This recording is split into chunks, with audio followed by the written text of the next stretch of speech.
भंडारा जिले के कुछ निजी अस्पतालों को 100 बेड की अनुमति नियमों के विरुद्ध दी गई है। ऐसा गंभीर आरोप सामाजिक कार्यकर्ता परमानंद मेश्राम ने लगाया है। उन्होंने इस संबंध में महाराष्ट्र के स्वास्थ्य मंत्री को एक लिखित निवेदन सौंपकर गहन और निष्पक्ष जांच की मांग की है। परमानंद मेश्राम ने अपने निवेदन में कहा है कि जिन अस्पतालों को यह अनुमति दी गई है उनकी वास्तविक क्षमता मात्र 25 से 30 बेड की है। इसके बावजूद उन्हें 100 बेड की मान्यता दी गई है, जो पूरी तरह से नियमों का उल्लंघन है। उन्होंने आरोप लगाया कि फायर सेफ्टी, प्रशिक्षित मेडिकल स्टाफ, आवश्यक चिकित्सकीय सुविधाएं और स्थानीय स्वराज संस्था की मंजूरी जैसे आवश्यक मानकों को दरकिनार करते हुए ये अनुमतियां जारी की गई है। उन्होंने 2021 में जिला सरकारी अस्पताल में लगी आग की भयावह घटना का भी उल्लेख किया, जिसमें 11 नवजात शिशुओं की मौत हो गई थी। उन्होंने चेतावनी दी कि यदि इस बार भी अनदेखी की गई और उचित कार्रवाई नहीं हुई तो भविष्य में इस तरह की त्रासदियों की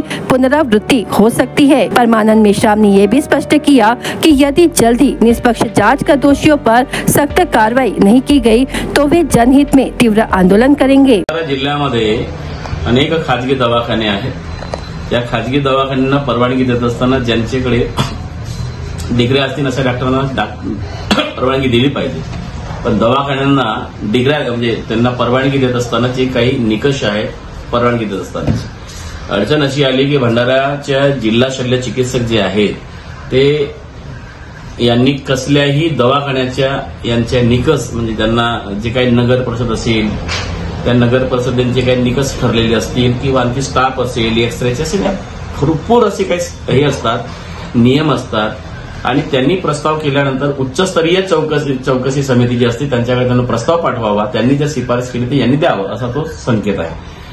भंडाऱ्यामध्ये हे करताना दिसत नाही। अत्यंत अवैध मार्गाने, अत्यंत गैरमार्गाने या भंडाऱ्यामध्ये यांनी हे परवानगी देण्याचा सत्र सुरू केला आहे। तुम्हाला सर्वांना ज्ञात असेल 2021 मध्ये भंडाऱ्याला जिल्हा सामान्य रुग्णालयाला आग लागली होती, त्यामध्ये साधारणतः 11 मुलांचा, नवजात मुलांचा जळून मृत्यू झाला होता। मला समाजाला प्रश्न विचारायचा वाटतो की ज्या सदोष जी काही इलेक्ट्रिक उपकरणं असतील त्यांच्या त्यामुळं तिथे शॉर्ट सर्किट झाला आणि ती जबाबदारी गेली कुणाला आहे तर त्या कंत्राटी एका नर्सला।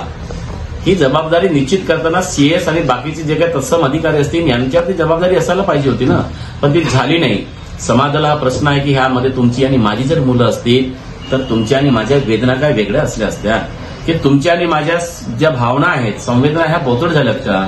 याच पद्धतीचा अनेक लोक दवाखान्यामध्ये, ज्या खाजगी रुग्णालयामध्ये जातात, त्यांची जर सेफ्टी नसेल, त्यांच्याकडे जर त्या पद्धतीच्या निकषानुसार जर त्यांच्याकडे काही साधन सुविधा नसेल आणि अशाही दवाखान्याला जर यांनी परवानगी दिली असेल आणि उद्या जर याच पद्धतीचा अपघात जर झाला तर याला जबाबदार कोण?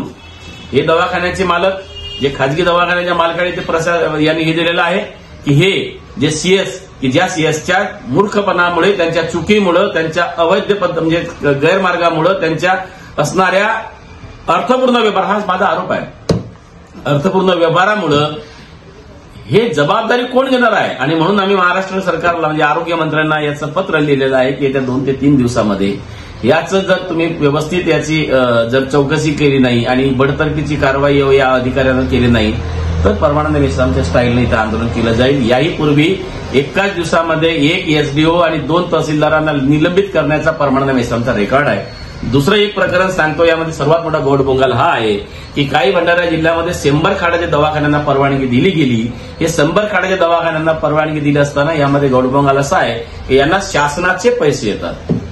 जो गरीब आहे, जो आज तुम्ही याला आपला उपचार करू शकत नाही अशांना शासन निधी देतो आणि हे लोक 2 पद्धतीनं कार्यक्रम करतात। यामध्ये एक सरकारलाही प्रस्ताव पाठवतात आणि त्या रुग्णाकडूनही पैसे घेतात। मी कित्येक हॉस्पिटलचा जर आता आपण जर रेकॉर्ड काढला तर एका हॉस्पिटलची कमाई अवैधरित्यानं साधारणतः जो सरकारला चुना लावलाय तो 70 ते 80 लाखाच्या वरच्या घरात आहे। याच 100 खाटाच्या दवाखान्याच्या परवानगीच्या नावाखाली यांचे अवैध पद्धतीनं नर्सिंग कॉलेजेस सुरू झालेले आहेत आणि म्हणून या सरकारला असणाऱ्या, त्या सरकारच्या असणाऱ्या आरोग्य मंत्र्यांना आणि इथे असणाऱ्या अधिकाऱ्यांना आमची नम्र निवेदन आहे की जनतेच्या आरोग्याशी आणि त्यांच्या भविष्याशी खेळू नका। ग्लोबल वातावरणामध्ये जो हे आहे त्याच्यामध्ये तुम्हाला साक्षात लोक भगवान मानतात, प्रभू मानतात, ईश्वर मानतात, निदान ती परंपरा जोपासा, तुम्ही सैतान बनू नका.